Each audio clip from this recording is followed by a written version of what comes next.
Good morning to all of you. आप सब कैसे हैं? आशा करता हूं कि आप सब खैरियत से ही होंगे। हर रोज़ की ही तरह आज मैं आपके लिए एक मोटिवेशनल स्टोरी लेकर के आया हूं, जिसका हेडलाइन है कोई काम छोटा या बड़ा नहीं होता है। तो बिना देर किए चलते हैं इस वीडियो की ओर और हम एक उदाहरण के माध्यम से समझते हैं कि कोई काम छोटा या बड़ा नहीं होता है कैसे।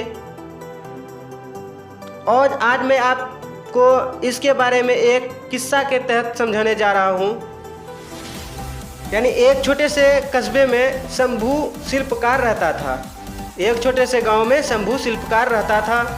वह पहाड़ों से बड़े बड़े पत्थर तोड़ कर लाता और उसे आकार देकर मूर्तियां बनाता।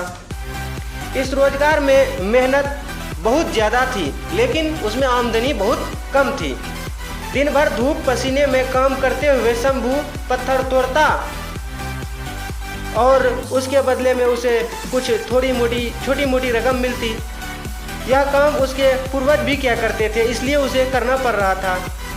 जैसे हम लोग आजकल, मेरा अगर पापा या कोई डॉक्टर होता है तो हम लोग डॉक्टरी ही लाइन से कोई काम करना चाहते हैं। जैसे हम लोग फार्मर है, किसान है, तो हम लोग हल चलाना ही जानेंगे और क्या कर पाएंगे। वही 100 में से कोई एक होता है जो कि मतलब अपना रास्ता चेंज कर लेता है। तो उसका पूर्वज जो है क्या करता था, यह काम करता था।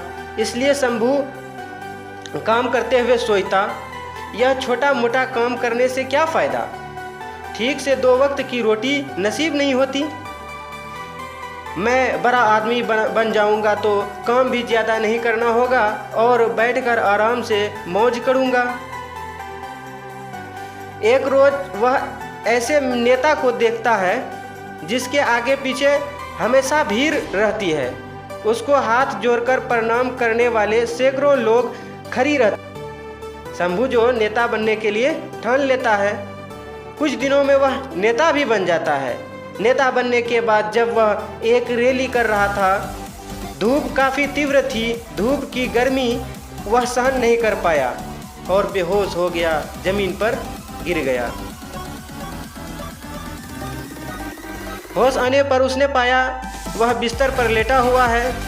बिस्तर पर लेटे लेटे वह सोचने लगा कि नेता से वह बलवान सूर्य है जिसकी गर्मी से कोई बच नहीं पाता है, या जिसकी गर्मी से कोई वाकिफ नहीं है, या फिर जिसकी गर्मी कोई सहन नहीं कर पाता है। अब वो जो शिल्पकार था, अब वह सोचने लगा कि मुझे अब सूर्य ही बनना है।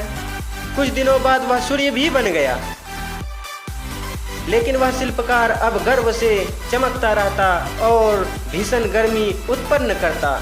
तभी उसने देखा एक मजदूर खेत में आराम से काम कर रहा है। क्या देखा तभी कि एक मजदूर आराम से खेत में काम कर रहा है। उसने गर्मी और बढ़ाई, मगर मजदूर पर कोई फर्क नहीं पड़ा। फिर विचार किया तो उसे मालूम हुआ कि पृथ्वी पर ठंडी ठंडी हवा चल रही है।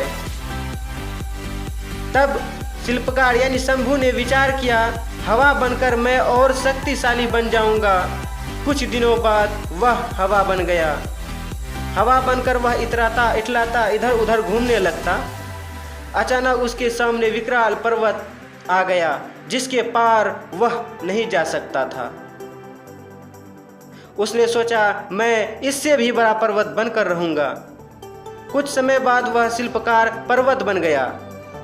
अब उसने अपने आकार और शक्तिशाली होने का घमंड हो गया था। कुछ दिनों बाद उसे छेनी हथौड़े की आवाज़ छन टन की आने लगी। वह काफ़ी परेशान हो गया। उसकी आवाज़ इतनी कर्क थी कि जो उसकी आवाज़ उसके शरीर को तोड़े जा रही थी। आँख खुली तो उसने देखा कि एक शिल्पकार उसके पर्वत को तोड़ रहा है, लेकिन अब वह मजदूर नहीं बनना चाहता था। वह काफ़ी परेशान था।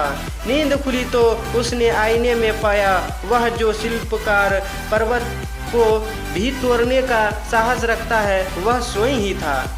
अब उसे मालूम हो गया था कि अब जैसे वो पर्वत बना तो पर्वत को एक शिल्पकार भी दूसरे शिल्पकार यानी उसको तोड़ने लगा। जब तोड़ने लगा तो उसको सुनाई दिया टन और छन की आवाज़। तो उसने उसे देखकर अब वो सोचने लगा मन मन में कि यार मैं तो पर्वत बन गया, इस पर्वत से तो मैं शक्तिशाली मतलब ये शिल्पकार है। तब अपने आप को उसने पहचाना कि मैं भी तो एक शिल्पकार था, पर्वत को तोड़ा करता था, यानी मैं भी तो शक्तिशाली था। तब उसे होश आया कि कोई काम छोटा या बड़ा नहीं होता है। दोस्तों, मोरल ऑफ द स्टोरी यही है कि इससे हमें यही शिक्षा मिलती है, कोई भी काम छोटा या बड़ा नहीं होता है, या कोई भी छोटा या बड़ा नहीं होता है। किसी को कार्य करने में हिचकिचाना नहीं चाहिए, बल्कि गर्व का अनुभव करना चाहिए। जैसे हम लोग एक चींटी को क्या समझते हैं, छोटा समझते हैं, जबकि चींटी छोटा है लेकिन उसको छोटा नहीं समझना चाहिए। जबकि चींटी ने बड़े बड़े हाथियों को भी ठिकाने लगा दिया है। आप जैसे जानते ही है कि बड़े हाथी को अगर किसी चींटी के मुंडी पर दबा चढ़ा दिया जाए तो वो चींटी नज़र नहीं आएगा, लेकिन हाथी का कुछ नहीं होगा। लेकिन वक्त आने पर वो चींटी भी हाथी के सूंड में घुसकर उसकी औकात दिला देती है। दोस्तों, अगर इस वीडियो से आपको थोड़ा सा भी मोटिवेशन या थोड़ा सा भी सीख मिला है तो इस वीडियो को लाइक और सब्सक्राइब कर दीजिएगा दोस्तों, ताकि मैं भी मोटिवेशन यानी मैं भी मोटिवेट हो जाऊं। इसी तरह से वीडियो हर रोज़ आपके तरह लेते आऊं। जय हिंद, जय भारत।